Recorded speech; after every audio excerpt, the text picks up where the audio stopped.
Acabo de salir de predicar esta primera noche que me correspondía aquí en Burgos. Aquí ando con Marga, Anda. saliendo del evento, corriendo para poder entrar, para que mi hermano Carlos Loaiza no se sienta tan abandonado a su suerte, pero yo le dije que estaba en las mejores manos. Ustedes eran la gente más maravillosa de toda España, así que Bueno. no va a tener ninguna preocupación, pero pues ustedes saben que los quiero mucho y entonces quiero presentarles a ese señor que ven ahí. Se mandó cortar el cabello solo para estar con ustedes, bien peinado, bien vestido, bien listo todo. Eh, pues además de, ustedes ya vieron la reseña de quién es él. Pues es un teólogo de la Universidad Pontificia de allá, de la Católica de Lima, Perú. Este es el peruano de nuestro equipo de evangelización, pero además es agustino de corazón, y como ahora el Papa es agustino, entonces él está de moda. Entonces, eh, él es laico, y esto es importante que ustedes lo sepan, familia. Carlos es laico, pero es el encargado por el provincial y la provincia de los agustinos del Perú, que siendo laico es el encargado de la pastoral de las parroquias y de los colegios de los agustinos en el Perú. Entonces no es un laico cualquiera, Pues, porque normalmente los agustinos le delegan estas responsabilidades de cuidado y organización pastoral a los frailes, pero ellos, es tan grande su necesidad que se la han confiado a este señor. Así que eh, es casado, pero además de eso es un carismático de toda la vida. Él es el coordinador del Ministerio de Formación de la Renovación Carismática en la Arquidiócesis de Lima, miembro del equipo nacional de formación de la Renovación del Perú. Pero se van a dar cuenta, es un tipazo, es un ser humano fantástico, es un hermano de toda la vida y está dedicado, y esto es la otra cosa importante que sepan, está dedicado a la formación en lo que tiene que ver con cuidados de, ahí Marga me está dejando en mi casa, ella se va corriendo para tratar de conectarse, aquí voy qué saliendo del bonita. carro. Eh, Mándale un que beso te de mi mandan un parte. beso, Marga. Eh, y Carlos está dedicado, los agustinos lo mandaron a Roma a estudiar en la Gregoriana, cuidado y protección de menores, cuidado y protección de creación de ambientes seguros, y está dedicado a ayudarle a los agustinos y a muchas otras comunidades a trabajar en eso, en la protección, en el cuidado. Y como ustedes son líderes y servidores de ministerios de evangelización y de tantas cosas, pues también es importante que tengamos unas líneas rojas y unas alertas encendidas o con los cuidados que ustedes deben tener para el tema de atención a los más necesitados, nuestra gente de nuestros grupos de oración, de nuestros eventos, de nuestras comunidades, de cómo cuidarlos, de cómo proteger, de cómo no permitir que se vaya a abusar de nadie, que es un poco la tarea que Carlos le estamos pidiendo para que siempre en nuestros procesos de formación esté ayudando en ese sentido. Así que, sin más, yo les mando un abrazo, intento conectarme ahorita que llegue a casa y subir y estar con ustedes, pero los dejo en las mejores manos. Ahí los dejo con ustedes, con el querido Carlos Loaiza. Gracias, Pacho. Bendiciones. Igual, un abrazo. Bueno, muchas gracias a Pacho por la presentación. eh, y para mí será siempre una alegría el poder compartir estos espacios formativos con personas que dentro de la agenda del día a día, del trabajo, de la familia y de las responsabilidades que pueden tener dentro del movimiento, será este espacio de reflexión, de oración comunitaria para poder servir mejor en la iglesia y en la renovación carismática. Así que estoy muy contento con la invitación. Hace unos años, cuando estuve en Italia, en Roma, como dijo Pacho, estudiando en la Gregoriana, 6 meses allá, tuve la oportunidad de ir a España, así que conozco Madrid, conozco también Barcelona y varias ciudades por allá, así que tuve oportunidad para conocer y viajar. Pero sobre todo lo que creo yo, y quiero más allá de la presentación que ha hecho mi hermano, comentarles y compartirles el por qué el día de hoy estoy de alguna manera con una dedicación en tiempo y trabajo al tema de la cultura del cuidado y ambientes sanos en la iglesia. Como dijo Pacho, llevo ya muchos años en la renovación. Este año, o mejor dicho, el próximo año voy a cumplir 30 años en la renovación carismática. Es decir, casi 2/3 de mi vida la he pasado dentro del movimiento. Y una de las cosas que me ha regalado esta corriente de gracia es una comunidad en la cual persevero en esta cantidad de años, de hermanos del movimiento, pero también me ha permitido conocer otras realidades eclesiales y movimientos y espiritualidades que han enriquecido también mi vida y creo que han aportado también a tener una mirada más amplia de lo que es la iglesia. En ese contexto, obviamente, como ustedes comprenderán, después de tantos años en ambientes eclesiales y parroquiales, me ha tocado también escuchar testimonio de muchas personas que me han buscado para compartir experiencias difíciles dentro de sus movimientos, dentro de la iglesia. Y no hablo específicamente de un ámbito de clérigos o religiosos frente a laicos o frente a menores, sino especialmente de líderes laicos eh, que por su autoridad, por el rol que desempeñaban en el movimiento o en el grupo, eh, manipularon eh, la conciencia, la dimensión espiritual, que llevó en muchos de los casos que yo he escuchado, no tanto del aspecto sexual, sino a abuso de conciencia, que ha llevado a abusos económicos, por ejemplo. Eh, y yo creo que al escuchar algunos testimonios de personas que me buscaban para compartirme específicamente esta realidad que ellos viven, entendí y comprendí de que no tenía todas las herramientas para poder derivar, para poder acompañar, para poder dar algunas claves, tanto a ellos como también entender de que en este sistema eclesial, que tiene todavía muchas fragilidades, eh, trabajar para que la iglesia sea un espacio donde los niños, niñas, adolescentes, jóvenes, adultos mayores o personas en cualquier etapa de su vida o dificultad que tengan también emocional, física, psicológica, espiritual, puedan encontrar en la iglesia un espacio seguro, o sea, un espacio donde ellos puedan encontrar este amor de Dios incondicional, gratuito e inmenso, eh, y que puedan con este amor y con esta experiencia de Dios encontrar el sentido de su vida y darle sentido a todo lo que también viven ellos.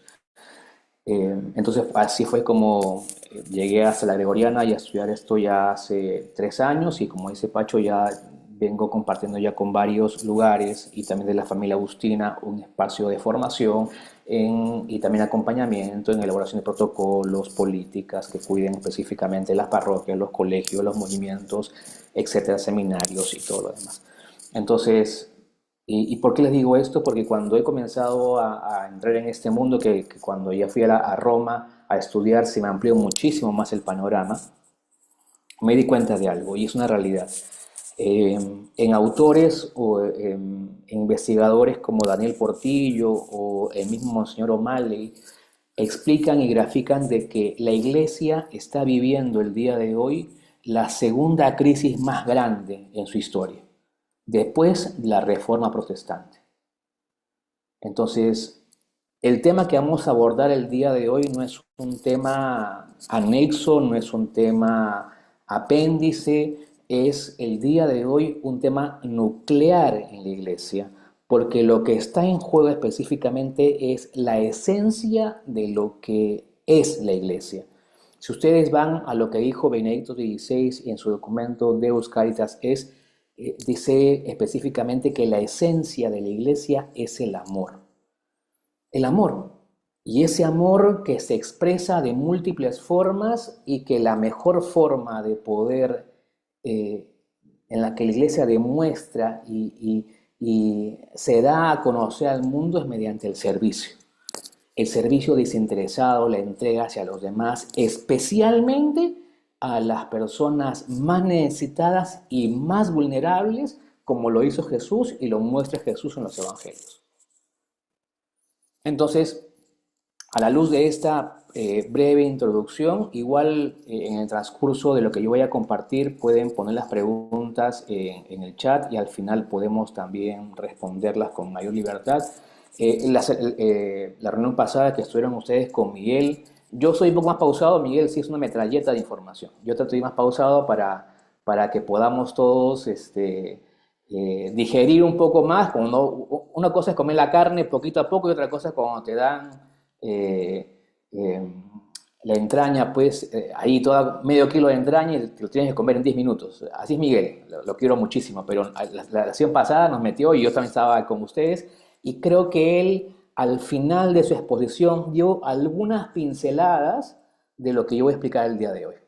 Y creo que muchos quedaron con la miel en los labios de lo que él habló acerca de la manipulación, de lo que es el abuso, los límites, el poder, etc.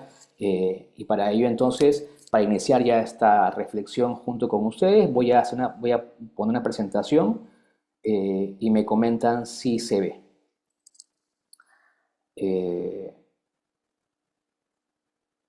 Listo, creo que sí se ve, ¿no es cierto? Si me dicen sí, suficiente con ello.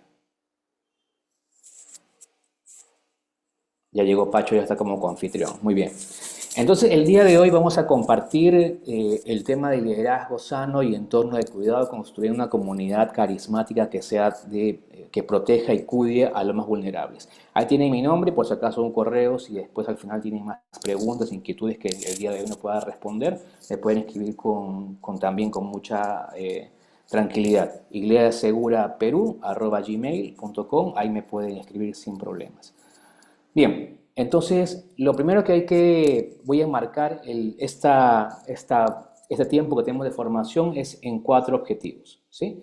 Reconocer las tentaciones y desviaciones que puedan surgir en el ministerio, en el servicio que realizamos, identificar formas de abuso, los tipos de abuso, especialmente el abuso espiritual, el adquirir criterios también evangélicos y pastorales para cultivar ambientes sanos y seguros y promover una cultura del cuidado, el discernimiento, humildad y corresponsabilidad que tenemos todos desde nuestro bautismo y que pertenecemos a la iglesia. Esto, por si acaso, lo que estamos el día de hoy compartiendo de ambientes seguros o entornos de cuidado, no es una misión solamente del Papa el día de hoy, Papa León, Agustino, no es una misión solamente de Monseñor Chicluna, Bertumeo, que ustedes lo conocen seguro, Monseñor Bertumeo, que es español y que trabaja en el dicasterio para doctrina de la fe. Es un oficial del Vaticano.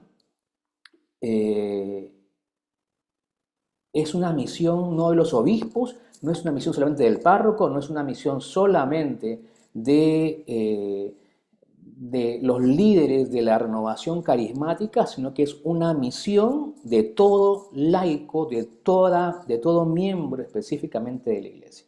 Hay una corresponsabilidad que debemos tener, porque podemos tener en la iglesia, y no voy a ahondar en eso, liderazgos formales, que es como está la estructura de renovación en cada uno de los países, pero también hay un liderazgo informal, que es el que todos desarrollamos y podemos nosotros ejercer desde nuestro bautismo, que somos reyes, sacerdotes y profetas también. Entonces, espero que durante esa hora de compartir con ustedes podamos llegar a estos objetivos el día de hoy.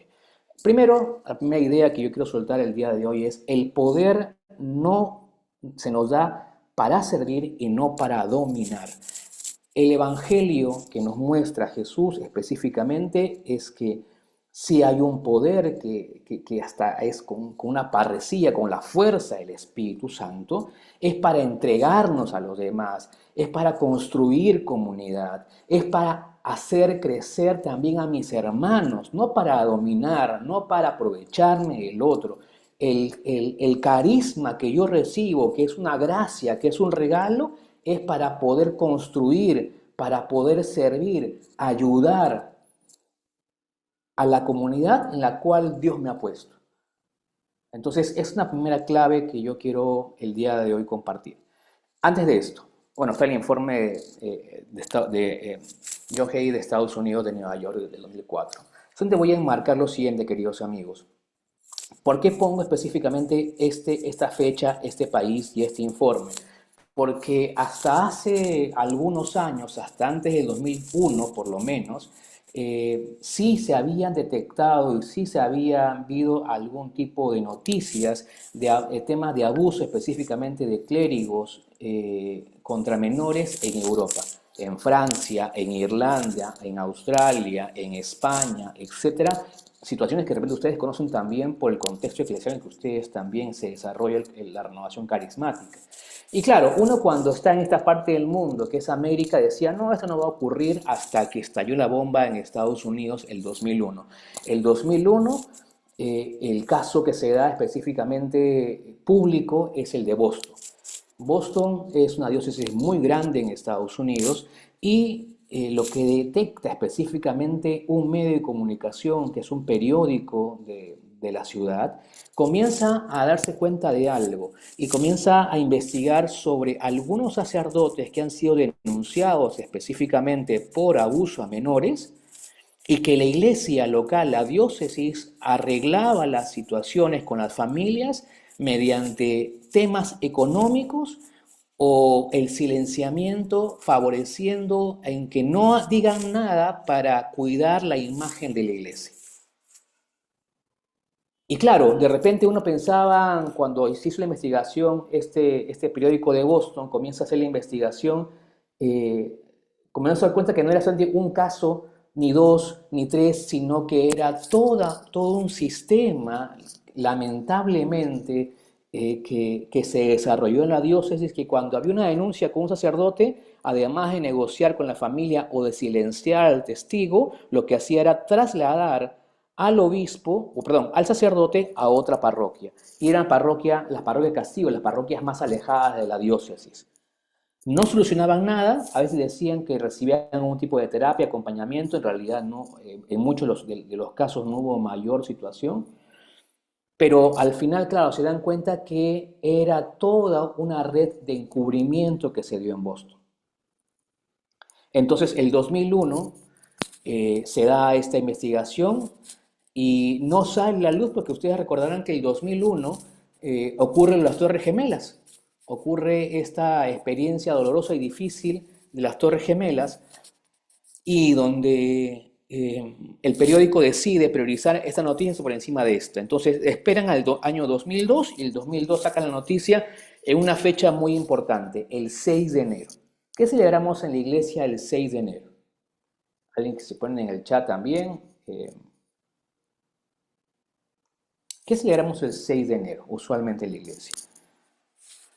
Ajá, ya veo por ahí unos labios que están diciendo la Epifanía, la manifestación de Dios al mundo, ¿no es cierto? Entonces, singularmente el periódico escogió ese domingo, esa fecha, para publicar lo que estaba aconteciendo en la iglesia de Boston. Esta noticia tuvo una repercusión muy grande, tanto así de que la Conferencia Episcopal Americana le pide específicamente a una universidad de Nueva York para que pueda hacer una investigación al detalle de lo que ha ocurrido específicamente con la iglesia en ese país. Y lo que detonó específicamente después de 2 años de investigación que recorrieron todo Estados Unidos y viendo los informes, es que descubrieron que había 14.000 casos de denuncias en todo Estados Unidos y que estaban involucrados por lo menos 4.400 sacerdotes en todo Estados Unidos.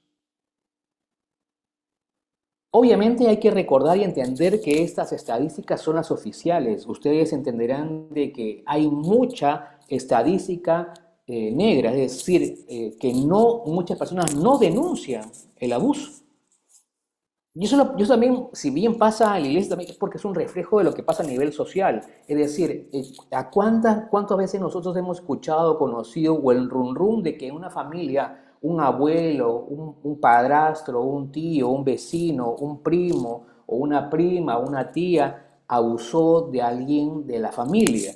Y no se dice nada, y no se expresa nada, y nadie específicamente en la familia desea tocar el tema, y se convierte como en un secreto familiar y donde no hay ningún tipo de denuncia. Ya, esa misma cultura social en Perú es muy común y más aún en las provincias que son del interior del país, eso se ha dado muchísimo más, donde la violencia intrafamiliar es muy alta. El día de hoy estamos hablando de que casi el 8 o 10% de menores sufren abusos o maltratos sexuales dentro de los ambientes familiares. Estamos hablando de cifras escandalosas que son estadísticas que, insisto, pueden reflejar un número, pero puede ser mucho más grande de lo que pensamos. Entonces, en este informe de Estados Unidos, esta universidad captó 14.000 testimonios de denuncias y 4.400 sacerdotes implicados. Y entro en este informe, hace algunas conclusiones. ¿Qué es lo que llevó específicamente a la Iglesia de Estados Unidos? Y podemos hacer un comparativo con nuestro movimiento, con nuestro grupo, con nuestra parroquia, con nuestra diócesis. ¿Por qué se dio esta situación en Estados Unidos? Y comienza este informe a decir que hay algunos indicios que son claves de entender. Primero, hay focos estructurales. Uno de ellos es la oportunidad y acceso a las víctimas. ¿Qué significa esto, queridos amigos?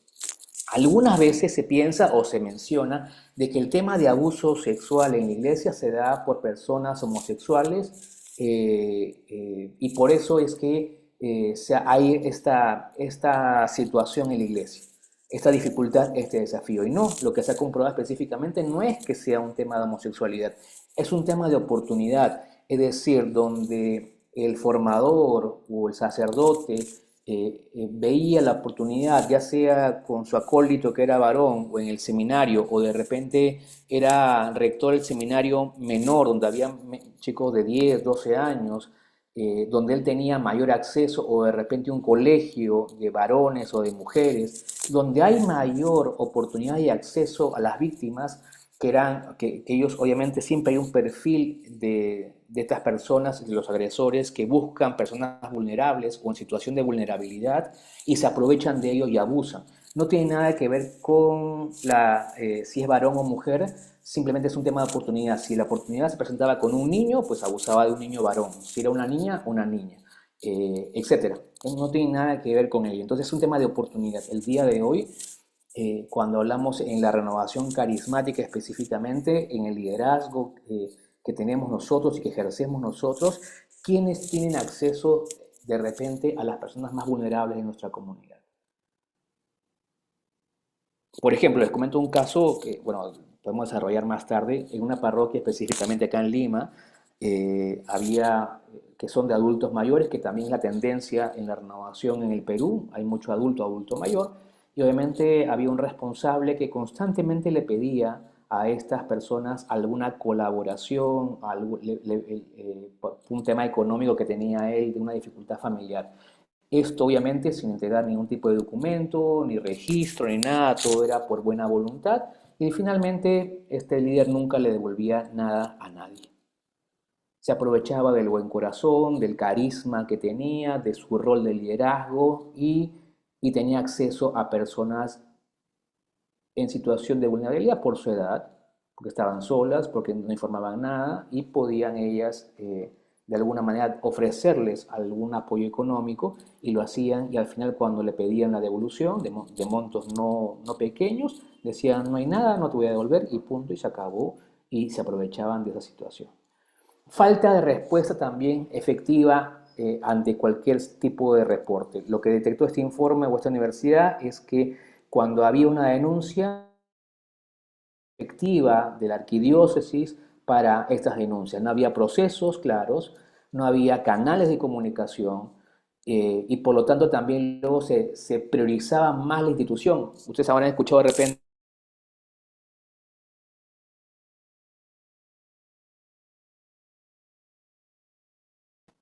Entonces, lo mejor es que nadie lo sepa. Hay que cuidar la imagen de la renovación carismática. Hay que cuidar la imagen del grupo de oración, de la parroquia. No hay que decir nada. Entonces se priorizó por encima de las víctimas, se priorizó la institución y no una respuesta efectiva. El día de hoy, por ejemplo, queridos amigos, si hubiera una situación en tu grupo de oración que alguien reportara algo sobre un responsable, o en tu parroquia hacia algún líder de la parroquia o hacia un religioso sacerdote, hay canales claros de comunicación, de reportes o de denuncia, cómo se puede realizar, conoces los procesos que hay. Entonces, claro, lo que sucede en la iglesia específicamente, y espero que donde ustedes están se haya desarrollado más, pero en la parte de acá de América Latina, todavía estamos en esta toma de conciencia, sensibilización y toma de medidas. Falta de supervisión. También se entendió de que un problema específicamente de por qué ocurrió este tipo de acciones era la falta de supervisión por parte de las autoridades, los responsables. Foco formativo o educativo, la falta de formación afectiva y sexual. Sí se permitían el ingreso al seminario sin pruebas psicológicas inclusive. El día de hoy, cómo estamos también nosotros formando a los miembros, a los líderes o a los que están en servicio en nuestro movimiento de renovación carismática. ¿Solamente le hablamos de carismas? ¿Solamente le hablamos de los dones del Espíritu Santo? ¿O también trabajamos con ellos al temas formativos que ayuden al desarrollo integral de la persona?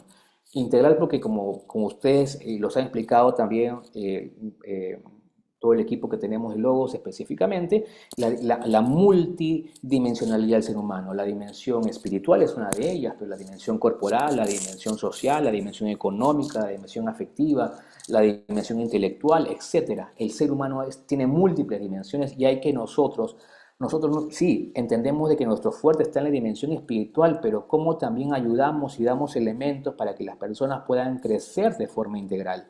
Y también entendieron que el celibato, el don del celibato que tiene el sacerdote o el religioso, no había sido tomado desde una formación de integrarlo a su vida. Entonces, también era un tema. Y temas de formación en prevención. De repente en España, por todo lo que ya ha recorrido y pasado también en su país, habrá de repente más módulos, más lugares, espacios de formación.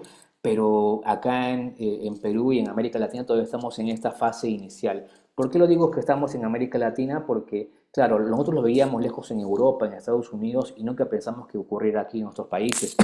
Y lamentablemente el día de hoy lo que hemos descubierto es que América Latina es un campo minado con este tema. Y lo vemos en Colombia, ustedes busquen las noticias de Colombia, busquen lo de Chile, que es otra bomba, Perú está también teniendo muchos problemas, el caos sodalicio, y Brasil, el país más grande católico del mundo, también tiene muchas cosas por trabajar.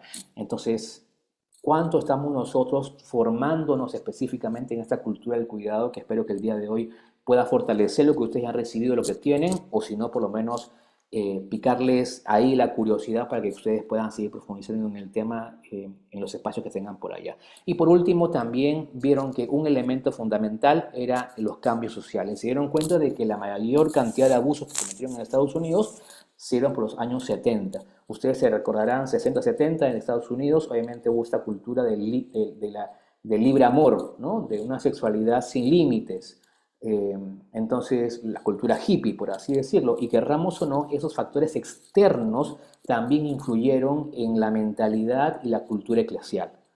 Entonces, el día de hoy, por ejemplo, sería interesante en España, cuáles son esos contextos sociales en los cuales ustedes están viviendo, porque ese contexto social, la iglesia no es una burbuja, la renovación no es una burbuja, las personas que pertenecen y son miembros, ustedes y yo, estamos también influenciados por el contexto en el que vivimos. Vivimos en un contexto muy agresivo.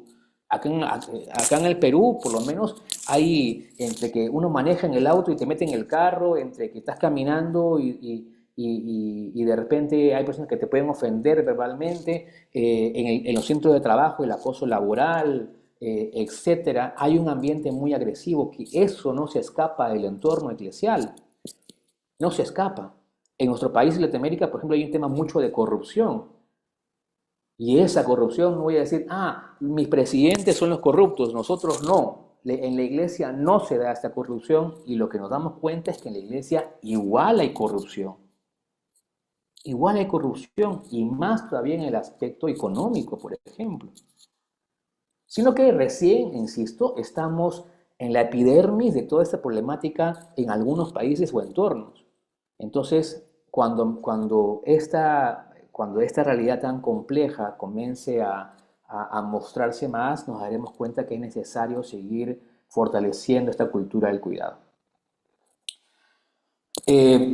Frente a esta realidad de Estados Unidos, ahí no es 2018 por si acaso. El Papa Francisco, el 2018, él es un hombre decisivo en esta cultura del cuidado. Y lo expreso por lo siguiente. él vive una realidad complicada en América Latina. Él específicamente viene a un viaje apostólico y viene a Chile y a Perú. Y en 2018 va a Chile y un país netamente, durante muchos años, un país muy católico y de la ala más dura y conservadora que hay en América Latina, de iglesia. Cuando llegó, obviamente se dio cuenta de que la recepción de la gente no era tanta. Inclusive, si ustedes buscan fotografías de las misas en Chile, se darán cuenta que solamente el 20 o 30% de las misas, que eran para 300.000, para 400.000 personas, habían 30.000, 50.000 personas nada más, y el Papa se dio cuenta de que pasaba algo. Y claro, era el caso de Caradima. El caso de Caradima, ustedes lo pueden ver también en series de Netflix, etcétera, que también hay un resumen específicamente de ello, de este sacerdote, obviamente, que con el visto bueno inclusive encubrimiento de unos obispos en Chile, hizo una red que encubrió muchos abusos. Entonces, él cuando llega a Chile, obviamente, escuchó los testimonios de estas personas que habían sufrido por Caradima, y, pero él escuchó a sus obispos y los obispos le dijeron, no, ellos son mentirosos, quieren dañar a la iglesia, ellos quieren sacar dinero de la iglesia, no les hagas caso. Y el Papa cuando llega a Chile obviamente no recibe a las víctimas, más bien tiene un respaldo a la institución, es decir, a la iglesia, el episcopado chileno, diciendo inclusive que las víctimas eran gente mentirosa. Todo este contexto el Papa lo expresa y lo vive obviamente porque él confió en lo que le dijeron los obispos en Chile. Entonces, cuando viene a Perú, Perú lo recibe pues, masivamente, no había ni una calle donde el Papa no lo recibiera, y aquí en Lima hubo una misa con 1.200.000 personas. Yo estuve en el equipo central de ahí de voluntarios, y 1.200.000 personas en la misa, donde las personas estuvieron casi 24 horas esperando la misa en Las Palmas, en el lugar donde se desarrolló. Entonces, cuando él va a Roma, dice, ¿qué ha pasado en Chile? Y envía entonces a la comisión Monseñor Chicluna Bertomeo. Y van a Chile y se dan cuenta que lo de Caradima solamente es la punta del iceberg, que dentro había toda una estructura de encubrimiento en Chile. Y entonces, ¿qué hace el Papa? Le pide a Chicluna y a Bertomeo, ¿qué hago ahora frente a esta realidad que ustedes me están comentando? Y le dijeron, tienes que escuchar a las víctimas. Escucha a las víctimas, Papa Francisco. Y invita a 3 víctimas de Caradima a Roma. Él escucha el testimonio doloroso, y tengo que decir sobre esto algo también, porque cuando estuve en Roma tuve oportunidad de escuchar unos testimonios desgarradores de gente que ha sido abusada sexualmente en la iglesia, porque el abuso sexual son la consecuencia del abuso de poder, abuso espiritual, de conciencia, etc. Lo que uno puede percibir de alguien que ha sufrido un abuso en la iglesia es una persona destruida en lo más profundo de su ser. Creo que no hay palabras para poder describir el dolor que alguien que ha sufrido algún tipo de abuso en la iglesia experimenta.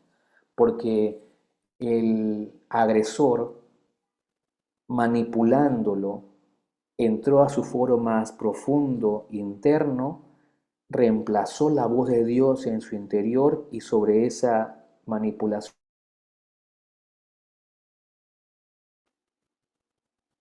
Y cuando la persona toma conciencia de este embrujo, de esta situación mágica, por así decirla, esa dimensión espiritual es destruida, ¿no? En muchos de los casos, las víctimas nunca más llegan a desarrollar su dimensión espiritual. Imagínense eso. Nunca más llegan a desarrollar, porque no llegan a distinguir cuál es la voz de Dios y cuál es la voz del agresor. Entonces, es muy doloroso, y yo creo que es irreparable. El daño que se le hace a las personas con cualquier tipo de abuso, especialmente espiritual, de conciencia y sexual, lamentablemente es un daño irreparable. Irreparable. Entonces el Papa, cuando escucha a las víctimas y llama específicamente a los obispos de Chile para hablar con ellos, él hace un retiro y luego pide que todos pongan su cargo a disposición, y él a la mitad del episcopado chileno le quita la confianza y pone otros nuevos. Él escribe una carta, que yo les pediría que lo puedan buscar en internet, la carta al pueblo de Chile. Y dentro de esa carta hermosa que le escribe el Papa, les dice lo siguiente: en este último tiempo es tiempo de escucha y discernimiento para llegar a las raíces que permitieron que tales atrocidades se produjeran y perpetuasen, y así encontrar soluciones al escándalo de abusos. No son estrategias meramente de contención, imprescindibles pero insuficientes, sino con todas las medidas necesarias para poder asumir el problema en su complejidad. Es un problema muy complejo. Creo que aquí reside la principal específicamente falta y omisión, no saber escuchar a las víctimas, así que así se destruyeron, se construyeron conclusiones parciales a las que le faltaron elementos cruciales para su sano y claro discernimiento. Con vergüenza debo decir que no supimos escuchar y reaccionar a tiempo. Es decir, la carta que le lanza el Papa Francisco al pueblo chileno es una carta de casi pedir perdón, lo mismo que hizo con las víctimas. Y el año 2019 el Papa Francisco convoca en Roma, en febrero, el primer encuentro sobre protección en la iglesia, donde fueron invitados todos los presidentes de las conferencias episcopales del mundo para decirles a ellos la importancia de trabajar este tema en la iglesia. Entonces, el Papa Francisco impulsa específicamente todo este ámbito de la cultura del cuidado en la iglesia. En la renovación carismática, no podemos también decir de que no estamos avanzando. Creo que en muchos lugares vamos haciendo algo, pero todavía creo que es incipiente nuestro movimiento. No sé cómo será en España. De repente, cuando haya elementos de preguntas y compartir, podremos ahí escucharnos mutuamente. Pero, por ejemplo, en el curso de formación virtual del CARIS, hay un curso que es de formación integral. Y dentro de los casi 45 módulos, 45 temas que se dan de formación, la renovación o el CARIS pone un tema que es prevención de situaciones de abuso en la iglesia. Y pone ahí como ponente a Linda Gironi, que es italiana, que es subsecretaria de la Comisión del Dicasterio para los laicos, la familia y la vida, y que está designada hasta el próximo año todavía. Y ella da casi 45 minutos de reflexión acerca de esta realidad difícil de la iglesia.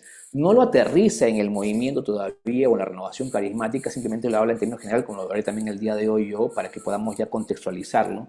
Pero creo yo que la renovación carismática ha comenzado, por lo menos, o esta corriente de gracia con el CARIS,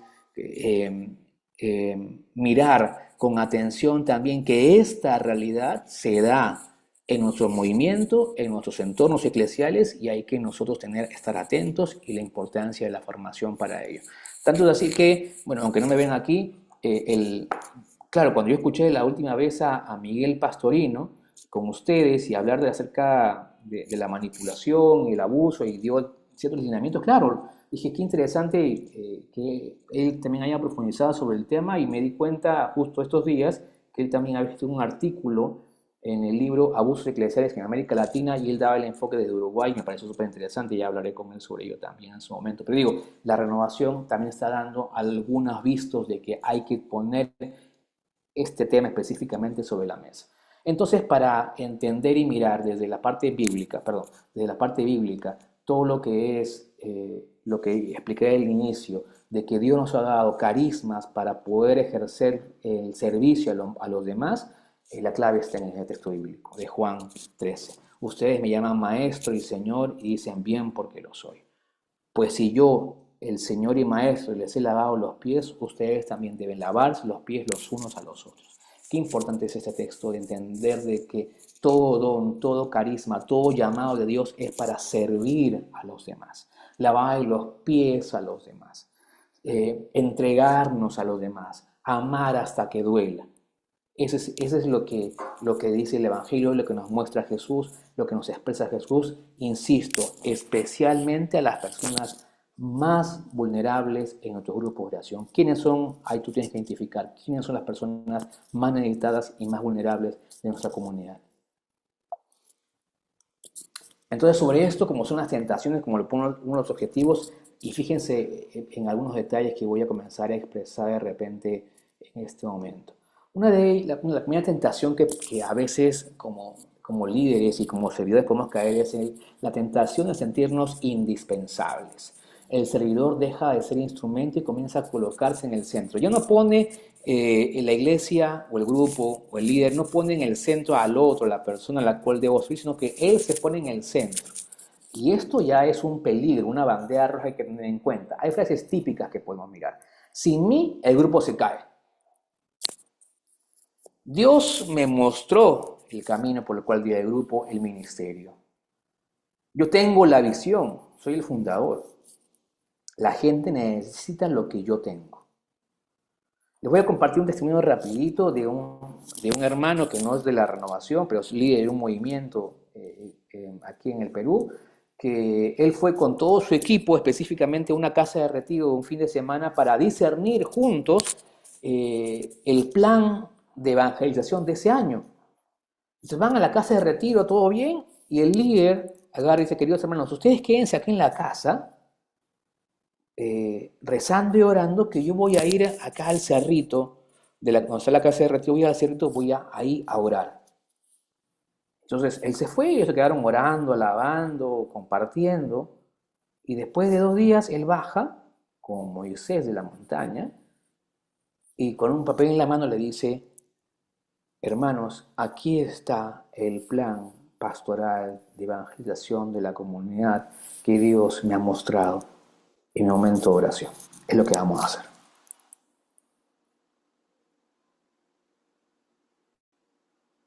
Y los demás hermanos se quedaron como, bueno, como es un líder, como es el fundador, como tiene carisma de prédica, de palabra de conocimiento, de sanación, de liberación. Una característica también de él era que él sí me predicaba, él era el único que predicaba en su comunidad. No había otro predicador, el único predicador. Le digo cosas, elementos para que ustedes lo tengan en cuenta. Claro, ellos lo tomaron como, es el iluminado, Dios le ha revelado las tablas de los 10 mandamientos para la comunidad. Y claro, fíjense qué peligroso puede ser esto. Dentro de un ambiente, lo veremos, saludable, donde el Papa Francisco metió el diente, porque creo que es una respuesta a esto, la sinodalidad. Otra tentación es confundir el carisma con madurez. Uy, tal hermano tiene carisma de formación, tiene carisma de música y alabanza, nos lleva a todos al cielo. Eso es ya tiene inclusive ya hasta 20, 30 años la renovación. No. Los dones no específicamente, no necesariamente reflejan equilibrio emocional humano, humildad, capacidad de escucha, madurez afectiva o salud espiritual. Porque como ponemos ahí en la presentación, una persona puede tener todos los carismas y aún así manipular o herir a las personas, utilizando el carisma que Dios le ha dado. Porque uno puede ser un buen predicador y utilizar la predicación para manipular a las personas. Puede tener el carisma de la profecía o de la palabra de conocimiento y puede manipular a las personas. Puede tener el carisma de liderazgo y puede utilizarlo para servirse de los demás y no para servir a los demás. Por eso que es importante, queridos amigos, que en este tema de tener y buscar el equilibrio y la madurez, el crecimiento en todas nuestras dimensiones. Qué importante es que nosotros tengamos, por ejemplo, un acompañante espiritual. Y por si acaso acá hago la referencia, porque sí, Carlos, yo voy 2 veces al año con la persona que me acompaña espiritualmente. Bueno, eso no es un acompañamiento es algo periódico, constante. Alguien que va contigo caminando y juntos van, mediante las preguntas y la escucha, uno va conociendo el plan de Dios. Pero también es importante, por ejemplo, también ir periódicamente a un terapeuta, psicólogo. No, Carlos, eso está sentenciado para las personas que están mal en la cabeza. No. Qué importante es tener sesiones terapéuticas porque tenemos que trabajar cosas nosotros también. Nuestros puntos ciegos. Yo ya tengo un terapeuta hace más de 15 años, a la cual voy periódicamente. Y cuando tengo de repente algún momento más complejo, pido sesiones más constantes. Cuando es algo muy puntual, hacemos más esporádico, pero porque necesito trabajar mis múltiples dimensiones. No basta con que yo me tire en la capilla a orar 10 horas. Es importantísimo, por supuesto, Dios me sana, me libera, me restaura, me ilumina. Pero qué importante es también valerme de las otras ciencias que me ayudan. Qué importante es alguien que me acompañe de manera espiritual, por supuesto, claro que sí.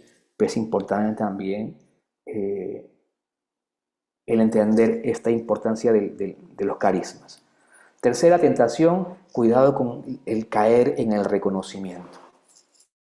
La tentación del reconocimiento. Esto para un servidor, para alguien de un ministerio, y sobre todo lo de música, sobre todo los predicadores, es complicado, porque aquí hay que trabajar muchísimo el corazón, porque a veces, por eso digo, si no trabajamos la dimensión humana, afectiva, vamos a necesitar ¿de qué? Del aplauso de la gente, la aprobación de la gente.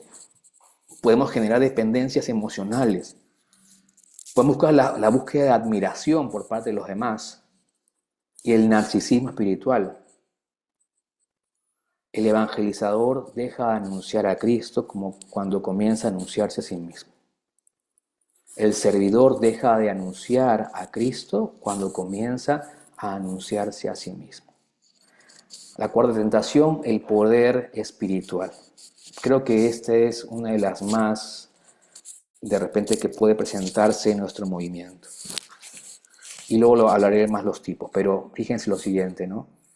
Hasta podemos usar los carismas como, por ejemplo, la palabra de conocimiento que Dios me puede regalar sobre otra persona.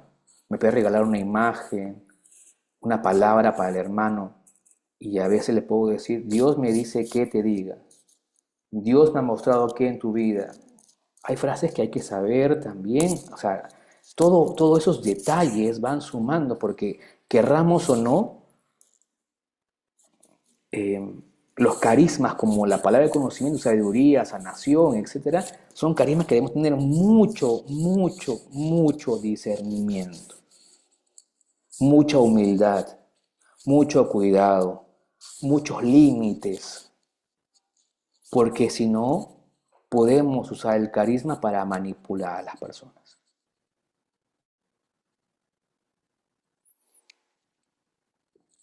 En la tentación del poder espiritual, a veces si alguien me dice o alguien me intenta hacer ver de repente algo que no estoy haciendo bien, no, hay que silenciar las críticas. Le falta fe. Este hermano que está criticando a nuestro liderazgo, nuestro servicio, es un rebelde contra Dios. Claro, hay que banquearlo, hay que ponerlo como el Capitán América, hay que congelarlo, no hay que darle ningún servicio. O, por ejemplo, también exigir obediencia ciega en nombre del Espíritu Santo. La obediencia ciega. El día de hoy se habla en la iglesia de una obediencia dialogada, donde yo soy capaz de escuchar, pero también capaz de expresarme, de decir y discernir y elegir con libertad. La libertad es definida como la búsqueda siempre del bien. Si quieren, busquen de repente algún libro que es muy interesante, que se llama Confianza Lúcida, que es de una de las víctimas de Chile, que él habla que en este tema de abuso se le ha distinguido como tres procesos. Hemos tenido en la iglesia una confianza ciega, es decir, hemos creído en los líderes de la iglesia sin dudar, una estructura sin dudar, a veces no nos permiten cuestionar nada, a pasar más bien de una desconfianza total. Hay mucha gente que ya el día de hoy tiene otros temas de iglesia, abusos o maltratos, lo que sea, desconfía completamente de la iglesia. Lo que él dice, hay que pasar a un tercer momento que es la confianza lúcida, es decir, la confianza sí en la iglesia, en las autoridades, en los líderes responsables, pero también lúcida en el sentido de desarrollar también competencias, por ejemplo, el sentido crítico de la vida. Entonces, qué importante es esto también. Obediencia a Dios siempre, siempre. Eso sí, eso es innegable. La obediencia a un líder específicamente siempre es dialogada. Juntos encontraremos también este camino. Voy a poner un caso, unos casos a ver si antes de entrar ya a las definiciones lo hacemos rapidito en el tiempo. Bueno, estamos todavía, me falta un tiempito, pero voy a correr un poquito. Amigos, voy a poner voy a poner solamente un caso. Puse 3 acá, pero voy a poner un caso y quiero que a micro abierto después me digan ustedes. Discernimiento. En un grupo de oración, un coordinador experimentado suele acompañar a nuevos servidores en su discernimiento.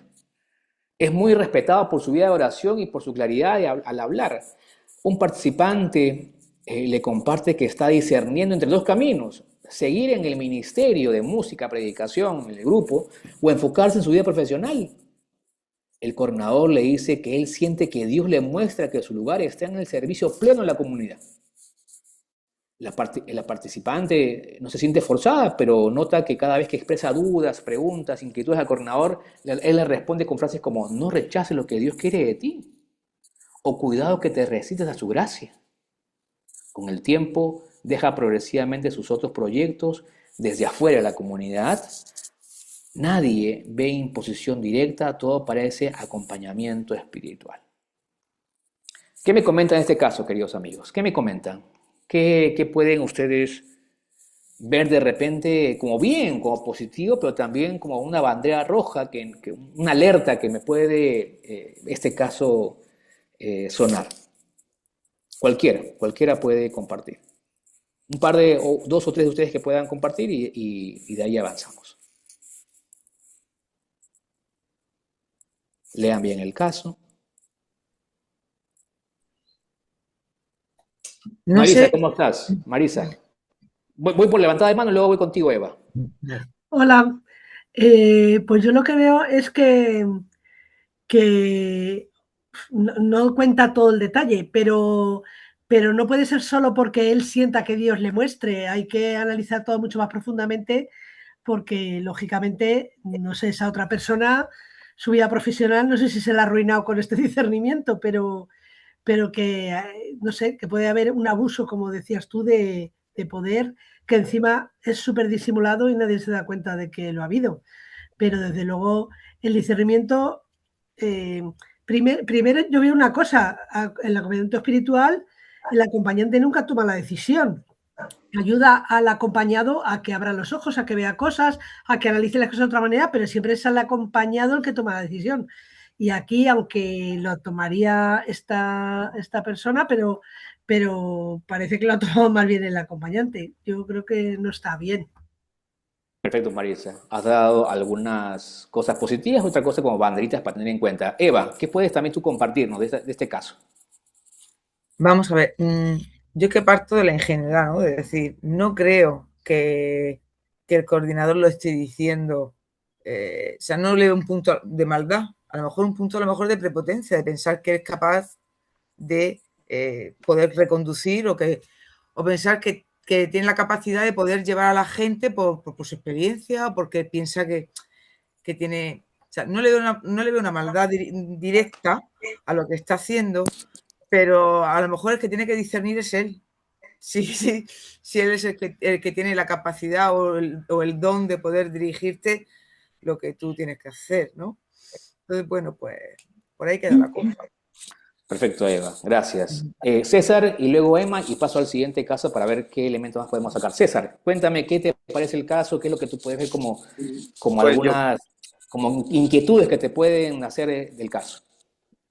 sí, pues aquí yo lo que veo es que lo tiende a llevar por un lado, ¿no? Porque la frase siempre es: no rechaces lo que quieres de ti, cuidado con resistirte a la gracia, pero no le hace ver como la otra parte profesional, ¿cierto? Entonces, a mí sí me parece que es como una manipulación. Y ese caso precisamente yo lo vi, o sea, lo escuché de alguien aquí en una comunidad, aquí en mi ciudad, tal cual. Y estos chicos eran una pareja del Ministerio de Música y finalmente el coordinador los llevaba a que tenían que estar en el ministerio y abandonar prácticamente o sea, no estar ni juntos, abandonar su familia, y realmente ellos quedaron muy, muy golpeados por esa situación. Gracias, César. Se Gracias por tuvieron que compartir también salir ese aspecto. sí, muy difícil. Gracias, César. Emma. A mí me parece que claramente todo lo que le dice es como que Dios le habla directamente y le dice qué es lo que él tiene que hacer. Y en lugar de enviarlo a ponerse también delante del Señor en oración y para hacer un discernimiento en oración, en intimidad con el Señor, pues ya él le dice como que él ya habla directamente a través de, o sea, que Dios le habla y le ha dicho, o sea, esto es lo que tienes que hacer. Y me parece que ahí lo está manipulando claramente, porque ya le está diciendo que no rechace lo que Dios quiere de ti, o sea, como si él supiera realmente lo que Dios quiere de este hermano. Y creo que falta esa parte de orientar al hermano a ponerse en oración con el Señor y hacer un discernimiento también él directamente con el Señor también le habla al hermano, no solamente a un líder o a un coordinador. Muchas gracias, Emma. Yo voy a dejar una pregunta nada más para que podamos analizar. Si esta persona hubiera decidido irse más bien por su vida profesional, y si le lanza a él, el líder, estas frases, no rechace lo que Dios quiere de ti, o cuidado con resistirte a la gracia de Dios, yo creo que ustedes piensen nada más, si esta persona recibe estas frases, ¿qué siente?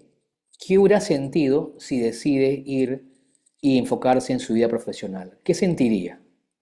Nada más, eso lo digo como pregunta, no digo como me responda, digo como pregunta. ¿Qué sentiría alguien que el líder le dice que tome un camino, básicamente, que no rechace lo que Dios quiere de él y que no se resista a la gracia si él decide optar por su vida profesional? ¿Qué hubiera sentido? Lo dejo como pregunta, lo digo para que miremos el detalle porque el tema de, sobre todo, de la culpabilidad es muy grande en el tema de la manipulación.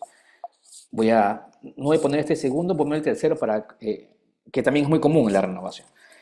En una comunidad se promueve una campaña de apoyo económico para un proyecto evangelizador. El predicador principal habla con entusiasmo de la providencia de Dios y de cómo la generosidad abre puertas espirituales. Durante retiros y predicaciones menciona testimonios de personas que le dieron más de lo que podían y luego vieron bendiciones en su vida. Invita a confiar plenamente en Dios y no medir con la lógica humana. Algunas personas comienzan a dar aportes significativos, incluso sacrificando ahorros personales. No hay obligación ni presión explícita, pero el ambiente espiritual genera una fuerte expectativa de entrega, de donación, de colaboración. Al final, el uso de los fondos no es claro para todos, pero quienes preguntan se sienten que están desconfiando de la obra de Dios. No puedo preguntar dónde va el dinero porque pueden sentir que estoy dudando de la obra de Dios o dudando también del responsable, de la persona a la cual, del movimiento o del equipo. Ahí, sobre este caso, igual, 2, 3 personas que me puedan comentar libremente qué es lo que pueden ustedes ver en esta situación.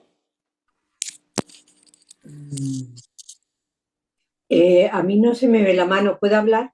Sí, Dori, ¿cómo estás? ¿Cómo te ha ido? Perfecto, te escuchamos. Vale. Bueno, yo me he dado cuenta de una persona que es exactamente, que dice las mismas palabras que ha dicho: sin mí no podéis hacer nada, Dios me mostró, Dios me... todo eso lo dice constantemente. Y luego, aparte de eso, pues yo he notado que él copia de nuestras visiones o de nuestras mociones, lo modifica un poquitín y cuando quiere lo dice. Y yo, claro, me he dado cuenta de todo eso y digo, ¿yo qué es lo que tengo que hacer? Ok, Dori, eso lo veremos al final de qué es lo que podemos, cómo responder nosotros. Sí, perfecto. Pero frente al caso de aquí de que le puse generosidad, ¿qué elementos pueden ustedes mirar de la situación? Un par de personas que me digan, me comenten y para avanzar. Condiciona, yo creo que condiciona ahí la gracia de las bendiciones del Señor a cambio de una retribución, o sea, condiciona las bendiciones del Señor, recibir las bendiciones del Señor a cambio de una aportación económica, de ser generoso, o sea, está condicionando las bendiciones del Señor y la gracia.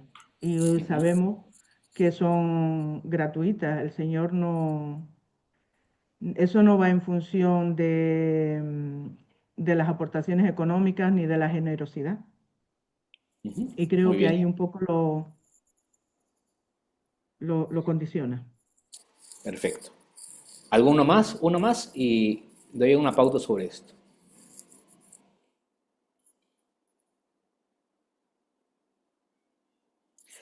Mientras alguien se anima a hablar. A Solamente mí digo, esto, perdona, a mí Virginia, es que ¿cómo estás? esto, Sí, sí. sí, hola, me recuerda a estos escándalos que a veces surgen de sectas que el predicador se hace de oro y nadie sabe cómo lo ha hecho, pero parece ser que reclama un montón de dinero y prácticamente le tratan como un semidios, que son casos muy típicos de personas pues, que actúan en sectas religiosas como si fueran dioses. Gracias, Virginia. Juan Pablo, contigo cerramos este caso. Vale, muy bien. A ver, es bastante conocido el tema del diezmo, por ejemplo, en muchas iglesias evangélicas y pentecostales, ¿no?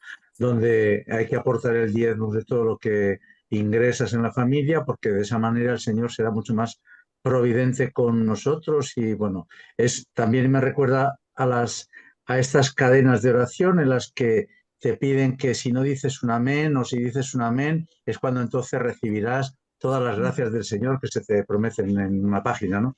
Entonces, claramente manipular la conciencia y crear un sentimiento de culpabilidad. Es verdad que dice no hay obligación ni presión explícita, pero como se ve que otras personas sí que responden a eso, siempre te quedas un poco con la sensación de que tú no estás siendo suficientemente generoso como ellos.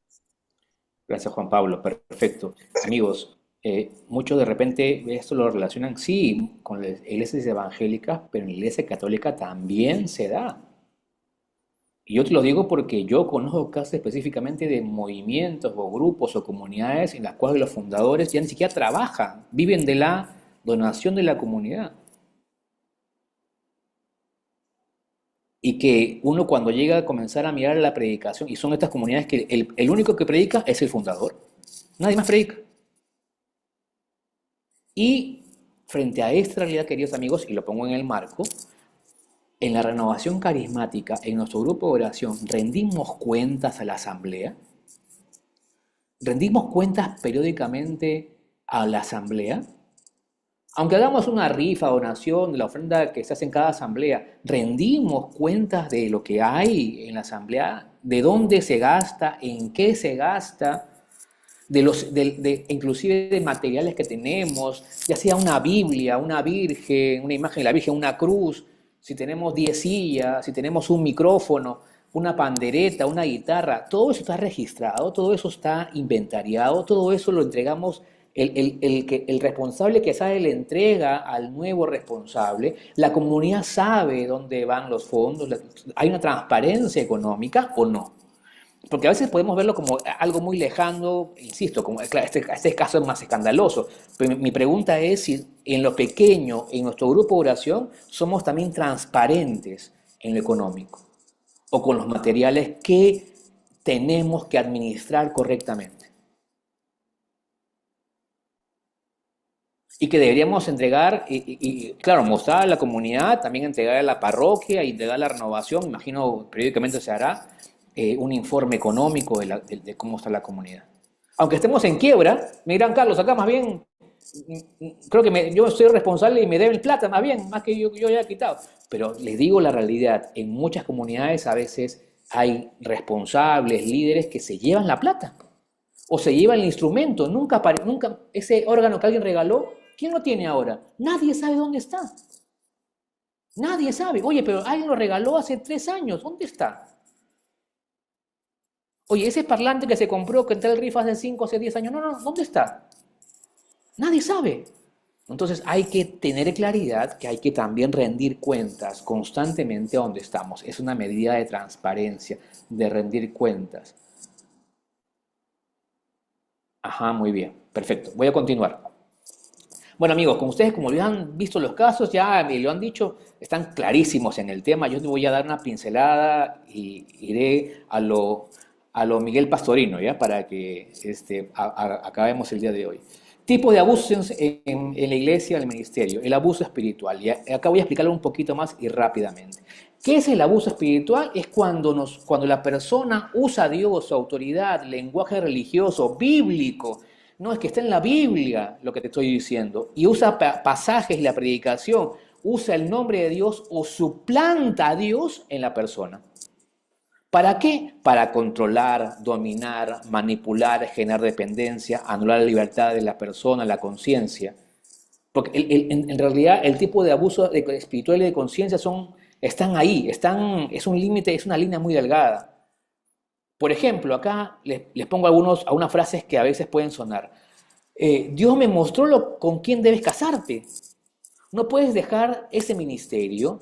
Si te vas, estás traicionando al Espíritu Santo. O sea, control sobre las decisiones de la otra persona que tiene que tomarlas en libertad. Generar dependencia hacia una persona, porque Él es el ungido, Él es el que escucha a Dios. Su voz es la autorizada, la hay nadie más. La persona ya no discierne sola, sino que es el otro el que básicamente le dice lo que tiene que hacer. Otra señal de abuso espiritual cuando manipulamos a través de las profecías que amenazan, humillan, controlan. Una auténtica profecía ilumina, confirma, exhorta con caridad, nunca esclaviza ni genera culpabilidad. Espiritualizar para controlar al otro. Eso que sientes es rebeldía cuando se ponen contra el líder. El enemigo te quiere sacar, quiere que dividas a la comunidad. O no cuestiones la decisión del líder. Es incuestionable. Cuando alguien ocupa el lugar que solo le pertenece al Espíritu Santo, en la conciencia de la otra persona, comienza un abuso espiritual. El abuso de conciencia, que está muy ligado, porque es igual el foro interno, es invadir, manipular el mundo interno de la persona. Presionar para que de repente te revele algo, para que te cuente su historia, sin que ella tenga el deseo de hacerlo. Inclusive a veces se esfuerzan en algunos acompañamientos espirituales, entre comillas, dice, cuéntame tu historia, cuéntame tus traumas, cuidado con esos tipos de acompañantes. Porque a veces si es un mal servidor, usa esa información para manipular, para controlar. Y cuando le pones límites, te hace sentir culpa. Por ejemplo, señales, cuéntamelo todo. Cuéntamelo todo. Cuéntamelo todo, pero solamente a mí, no a otros, solamente a mí. Si no lo compartes, no sanas. Tu silencio entristece al Espíritu Santo. Por eso cuéntame. Nadie tiene derecho a entrar violentamente en la intimidad espiritual, emocional e integral. ¿Qué es la conciencia, queridos amigos? Es el lugar más sagrado que tiene el ser humano. Es el lugar donde escucha la voz de Dios en su interior y puede decidir con esa voz actuar libremente. Por eso es que es importante, si hay un abuso de conciencia, destruir ese mundo interior es irreparable. Es irreparable. Abuso psicológico o emocional. Cuando, por ejemplo, hay humillaciones públicas, manipulación afectiva, favoritismos. Esto de favoritismos, amigos, es querramos o no, a veces en el colegio, hasta en el colegio se da, ¿no? El profesor tiene sus preferidos, decimos, eso lo hemos visto todos nosotros en el colegio. En la familia también, mi hermana es la preferida y mamá. Ya, bueno, el favoritismo es una bandera roja que hay que tener cuando un líder tiene estas preferencias, que le da inclusive a ciertas personas, hasta le da privilegios. A esta persona sí le envío un curso, le envío a tal encuentro, le envío a tal servicio, pero a otras personas las aísla, las pone contra la esquina, nunca las llama.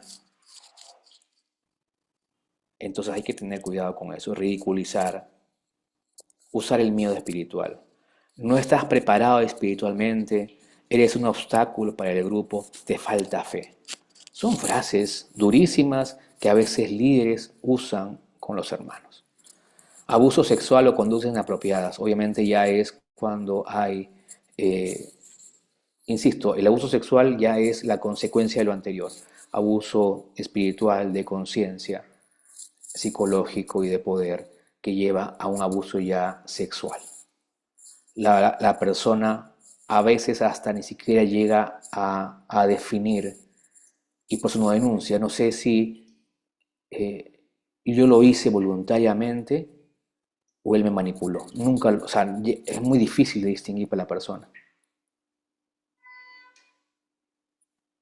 Entonces, obviamente,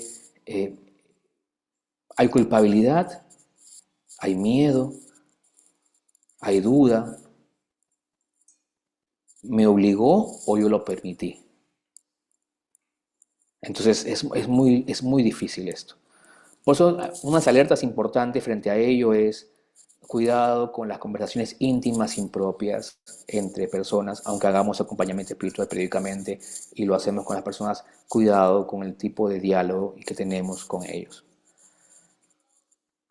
Hay que delimitar bien lo que somos. Y más aún, si no hemos recibido formación en acompañamiento espiritual, peor todavía. Debemos tener mucho más cuidado en abrir puertas de la persona, de su historia, que no podemos cerrar ni contener. Acompañamientos ambiguos, donde de repente generas dependencia emocional. Oraciones con contacto físico invasivo. En la renovación carismática nos gusta tocar con la sanación a todos lados. Hay que poner también algunas pautas sobre ello. El liderazgo espiritual nunca da derecho a cruzar límites afectivos, físicos o sexuales. Entonces, rápidamente ahí como resumen, abuso de conciencia, controlar, manipular la conciencia de la persona, incluye también abuso espiritual. ¿Para qué hago este abuso de conciencia? Para mi fin personal, no para el bien del otro. Abuso espiritual, el abusador anula la libertad de juicio de la víctima e impide la relación a solas con Dios. El abuso de poder, el uso excesivo, impropio o indebido de mi facultad como líder, como responsable frente al otro, y el abuso sexual, que es acto, tentativa, comentarios, insinuaciones sexuales no deseados mediante una coacción que se da como consecuencia de lo anterior. Hasta aquí, la escala de conducta. Puede ser que una relación, una situación sea sana, pero si no hay límites, cuidado, se puede ser riesgoso y puede acabar en algún tipo de abuso. Yo no voy a abordar esto de acá, será para otro día. Criterios sanos para el servicio. Voy a irme para acá. Carlos, ¿qué podemos hacer con todo esto? ¿Qué es lo que debemos hacer? El líder acompaña, no reemplaza al Espíritu Santo. Acuérdense que nuestro rol es de acompañamiento, de hacer crecer al otro y juntos caminar en la sintonía del Espíritu. El líder orienta, escucha, discierne, acompaña el discernimiento, anima, pero nunca decide, nunca específicamente te va a decir qué hacer. Los carismas deben vivirse en comunión. Un ministerio sano tiene supervisión, rinde cuentas, escucha correcciones y trabaja en equipo.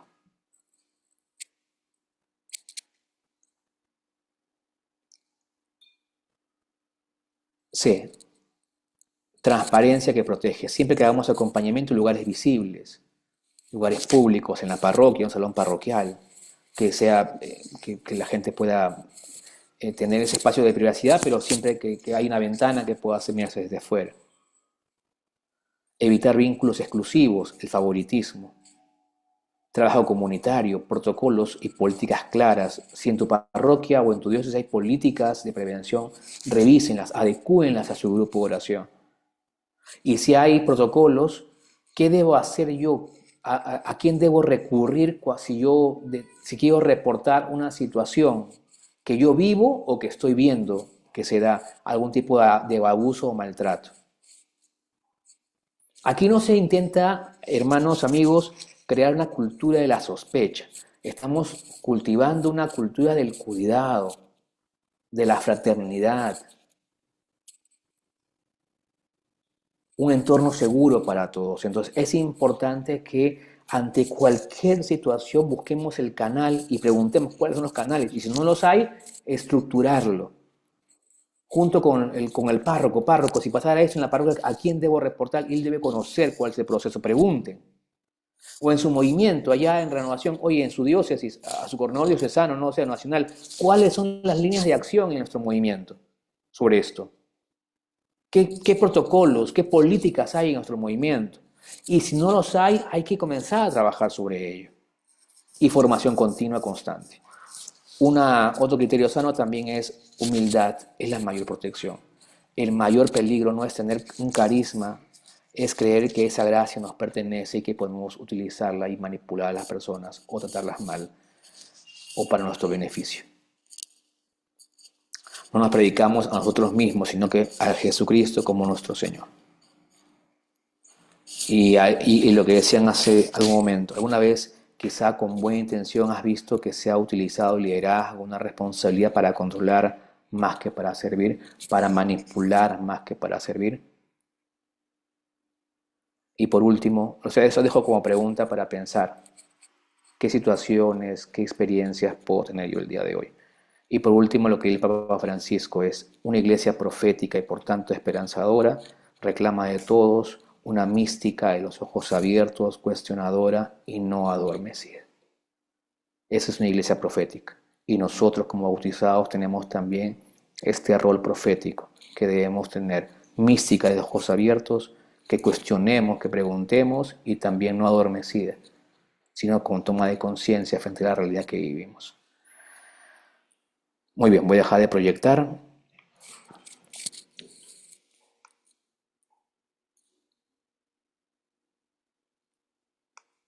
Y ahora sí, si hay algún comentario, pregunta, estamos ya sobre la hora, pero entiendo que si tenemos unos minutos, yo puedo darme unos minutitos, aunque sea unos 5 o 10, para algunas preguntas, algún comentario también, o algo que me ha resonado en este diálogo, con gusto. Cualquier pregunta que tenga la responde Pacho, no se preocupe. Ya ahí, mientras está hablando por teléfono. Mentira. ¿Alguien quiere compartir? ¿Alguien quiere comentar? ¿Alguien quiere preguntar? Con mucho gusto.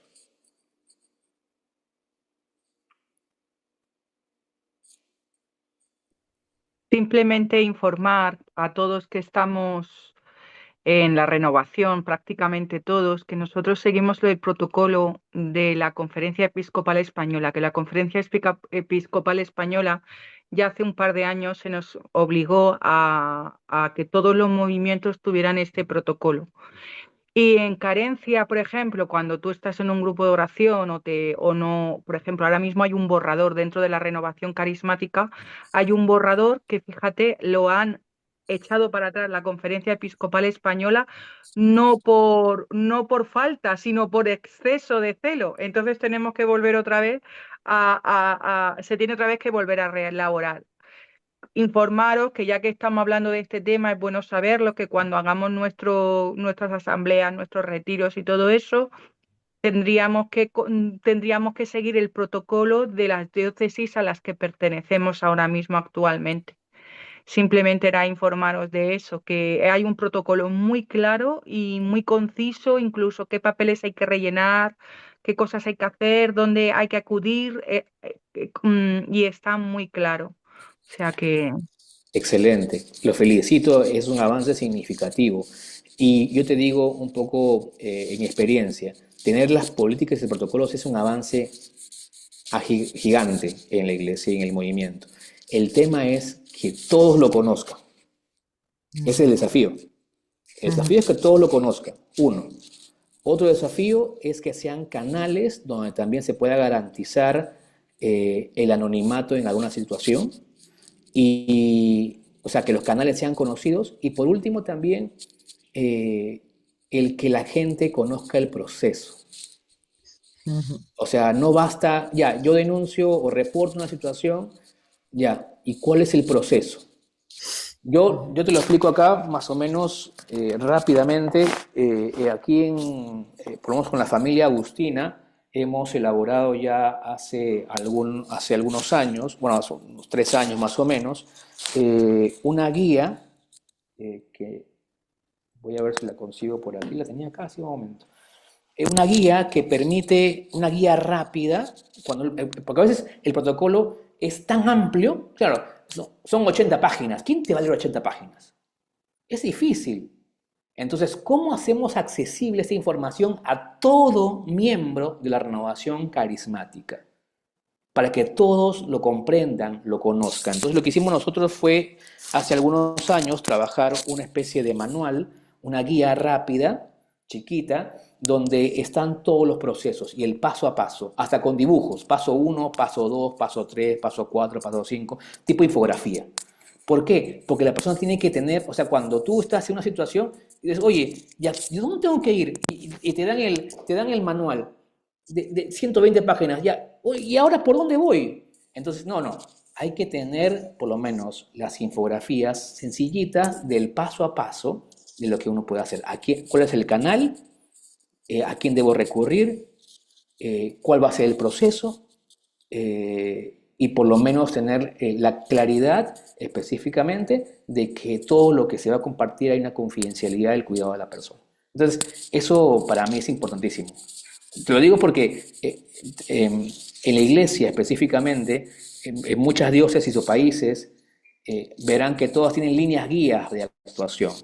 Y no es que las líneas guías nacionales, no es que sean producto de una toma de conciencia real en algunos países, es porque también se les ha pedido desde instancias de instituciones que donan dinero a la iglesia, le han pedido que para que reciban donación tienen que tener esas políticas y protocolos. O sea, algunas cosas lo han hecho también para tener esa ayuda económica. O sea, no quiero mirar la intencionalidad de las personas, digo que la reacción ha sido más efectiva cuando ha visto, oye, no, voy a postergar las políticas, oye, pero cuando voy a pedir donación, no, que requieres la política, ya, voy a hacerla recién para este documento, ¿no? Entonces, te digo que estamos en este proceso en la iglesia. Eva, ¿cómo estás? Te escuchamos.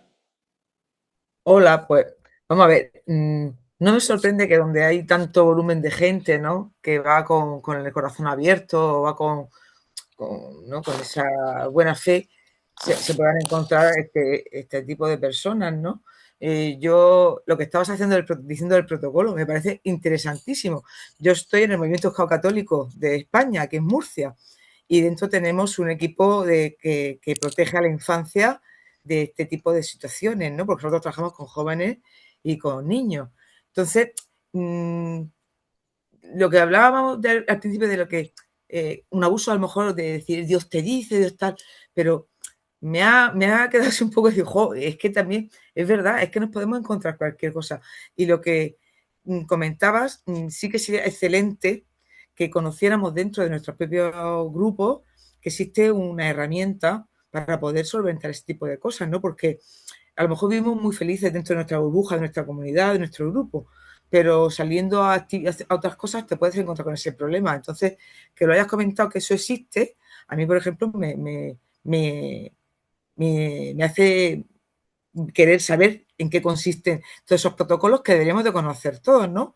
Porque yo estoy muy a gusto en mi grupo, ¿no? Y somos todos magníficos, nos queremos un montón, pero sí que es verdad que puede pasar, y lo que tú dices, estamos en un mundo en el que está el Señor, pero también está el otro, que también puede hacernos perder la cabeza y llevarnos donde no debemos. Entonces, te lo agradezco un montón. Yo me he quedado así un poco, porque en el movimiento Scout también hay muchos lobos, ¿eh? También tenemos que proteger mucho a nuestros jóvenes y a nuestros niños, y a nuestros educadores. Eva, me has dado una idea para que ustedes lo vean después si quieren. Hay 3, o sea, series y películas en las plataformas como Netflix, Prime y lo demás. Busquen en internet, esta película está en YouTube, que es En Primera Plana, Spotlight. Es la película de lo que narré del caso de Boston. En Primera Plana se llama, en español, En Primera Plana, la película. Está en YouTube. Búsquenla y todo lo que yo he explicado el día de hoy del tema sistémico lo pueden ver tranquilamente en esa película. Narra lo que el periódico de Boston encontró y cómo procedió y lo que pasó. Ahí van a conocer. 2 series que les puedo recomendar en Netflix. Una de ellas es la de los Scouts, Eva, porque habla mucho del voluntariado y cómo se manejó el tema de abusos con los Scouts en Estados Unidos. Ustedes saben que los Scouts en Estados Unidos es inmenso, es un movimiento inmenso. Entonces, La renovación también es un movimiento inmenso y también somos voluntarios. Entonces, yo creo que ahí también podemos encontrar algunos puntos interesantes a mirar y revisar como una analogía. Y luego la otra es la de Hillsong. Entonces, ustedes han visto este grupo musical Hillsong. Ya, vean el documental de Hillsong y vean a este líder medio gurú del movimiento y cómo hay temas sexuales, temas de dinero, porque cuando, a ver, ¿cómo les explico? Es un abuso jala otro, ¿sí? O sea, es casi completo. O sea, el que abusa del poder, abusa de la conciencia espiritual, lo sexual, económico. Entonces, hay que entender bien esta dinámica que a veces, insisto, no es fácil de verlo en la iglesia, nos cuesta porque amamos la iglesia, entendemos que trabajamos con personas de bien, pero hay que estar siempre con las alertas de fomentar la cultura del cuidado. Y a veces, como ustedes lo han dicho, no es que haya gente que lo dice como de mala manera, pero lamentablemente se puede prestar sin querer a frases que generan dependencia emocional o espiritual. Entonces dicen, él es mi padre espiritual, ella es mi madre espiritual. No digo de santos, sino él es mi padre espiritual. Y ya el día de hoy se está hablando de una paternidad espiritual que ha hecho mucho daño en la iglesia. Y por eso el día de hoy se ha cambiado más por el acompañamiento. Somos compañeros de camino. El día de hoy inclusive, les hablo ya en nivel macro, el tema de la sinodalidad que ha trabajado Francisco es respuesta específicamente al núcleo que él encontró, que es el abuso de poder. Y dijo, el abuso de poder se ha dado porque hemos centralizado todo en los clérigos, en los religiosos, en la iglesia, y hay que comenzar a trabajar para que las decisiones sean tomadas en comunidad. Entonces, ahí viene el tema de la sinodalidad. Y es una respuesta linda del Papa Francisco, que el día de hoy también el Papa León, Agustino, también lo ha visto, ¿no? Entonces voy a ver si hay preguntas por acá.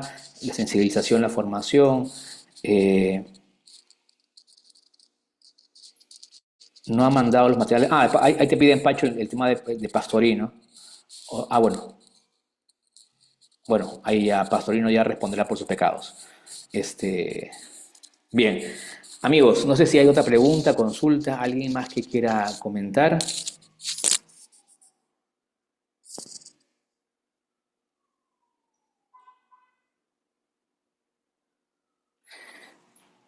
Una última, o un par de últimas ideas. O la última mejor. Cuando una persona denuncia, hay que tener una escucha muy activa de quien sea, porque no es fácil denunciar. No es fácil. Y pocas veces, en un porcentaje mínimo, son denuncias falsas.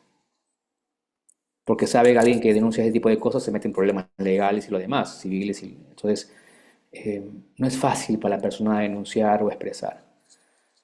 Y tampoco hay que estigmatizar a los agresores, hay que orar por ellos, hay que acompañarlos también, darle espacio en la iglesia para que ellos puedan también recibir esta conversión de parte de Dios y puedan vivir su proceso también de camino de santidad. Si hay un arrepentimiento, un dolor y un deseo de cambio, por supuesto. Porque también hay muchas tragedias de agresores que han terminado inclusive suicidándose ante la falta de acompañamiento de la iglesia. Es otro punto que algún día tocaremos, pero lo dejo ahí.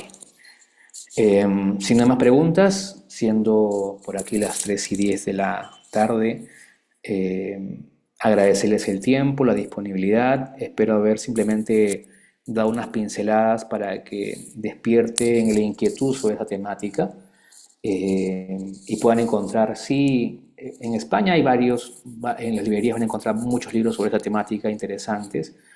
Uno que les sugiero es uno acerca del poder, no me acuerdo el título, pero está Valesca Ferrer, no sé si han escuchado una española, Valesca Ferrer, búsquenla como ella, Valesca Ferrer, la pueden encontrar en internet, y hay un libro último que ha sacado este año, si no me equivoco, sobre el tema del poder. que creo que es de muchos autores, pero ella como que escribe también un artículo, pero también es la coordinadora del libro. Les pido que lo puedan buscar y leer. Eso, amigos, entonces, sin más, dejo con Pacho o con quién para que puedan ustedes ya hacer el cierre final.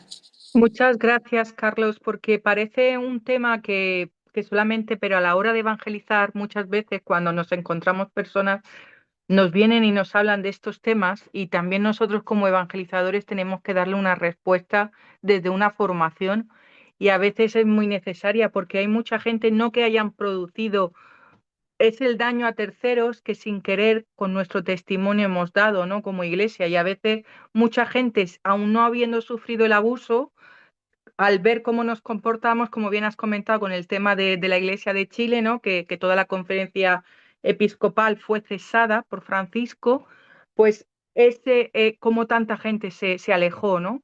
Y eso es muy bueno porque a la hora de acercarnos con personas que se han alejado por estas temáticas o que te sacan el tema, ¿no? Esto de es que la Iglesia es una pedófila y no sé cuánto, el tener de decir herramientas para poder entrar un diálogo no de acusación mutua, sino de buscar un diálogo y un punto de comprensión de las dos partes, ¿no? Y eso es muy importante también.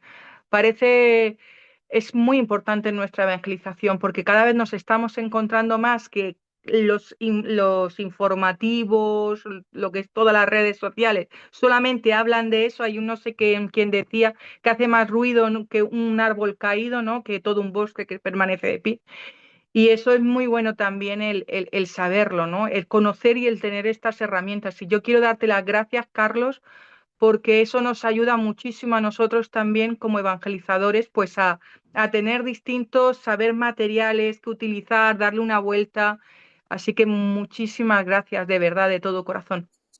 Gracias a Muchísimas ustedes. gracias. Más bien te pediría que le puedas compartir a Pacho el documento que ustedes han trabajado en España, en el movimiento. Me gustaría como tenerlo como referencia, aunque sea así muy exagerado, no importa lo que tengan, me Es gustaría que así. no creo que pueda, creo que pueda dártelo, no lo sé hasta qué punto te lo puedo dar o no, lo puedo consultar porque es algo que Pregúntale. se está viendo a nivel nacional, pero lo Ya. pregunto. Cuando lo tengas, le compartes a Pacho y me lo compartes. Cuando lo tengan en la oficina. Perfecto, Me perfecto. gustaría así revisarlo. Muchas gracias a todos. Sí, No pierdan de gracias. vista, Elena querida y los demás, que lo importante de hoy no era el tema de los abusos sexuales, sino todo lo otro, los casos que puso Carlos, que eso es lo más cotidiano, lo más sensible a la realidad de la renovación carismática y que lo importante es que cada uno asuma que tiene una responsabilidad para prevenir y para atender el cuidado de esos abusos de dinero, de conciencia, espirituales, de poder, que es algo que puede pasar en lo básico de las bases de los grupos de oración, en las asambleas diocesanas, regionales, encuentros nacionales. Esas cosas son sobre las que tienen que estar atentos porque eso es la clave del sentido de lo de hoy. Que no se queden con que lo importante es el tema pedofilia y abuso sexual, sino todo lo otro, que es lo más importante, lo más cotidiano y lo que ustedes y yo tenemos más cercano sobre lo que tenemos que tener, las herramientas que hoy Carlos fantásticamente nos ofreció. Gracias, Pacho. Tienes razón. No nos podemos quedar solo en esa visión. Pido disculpas si he podido en algún momento derivar la conversación a eso, pero yo lo veía desde el punto evangelizador, desde el punto de vista de experiencia, que siempre cuando sales a la calle, lo primero que te sueltan es eso, ¿no? Ha sido. Así que, por supuesto, es lo que tú dices, de verdad. Pido disculpas si No, puedo no, y haber. las dos cosas son importantes, Elena querida, y es que tengan ustedes herramientas para hablar con la gente que viene y nos dice que nosotros somos un nido de pedófilos y que nosotros tengamos también herramientas y conciencia de cuidado con nuestra propia acción pastoral, que es lo que Carlos nos ha propuesto hoy. Las dos cosas, Elena querida, son muy importantes. Y Elena, Gracias. y te digo algo, yo creo que la Iglesia es la institución a nivel mundial que está trabajando muchísimo por el tema del cuidado de los menores, jóvenes y personas vulnerables. Si bien estamos frente a una crisis que sí es de un porcentaje casi mínimo en la Iglesia, es 0,9 lo que decían las últimas Sí. estadísticas, etcétera, frente a todo lo que hay en la sociedad, no debe haber ninguno.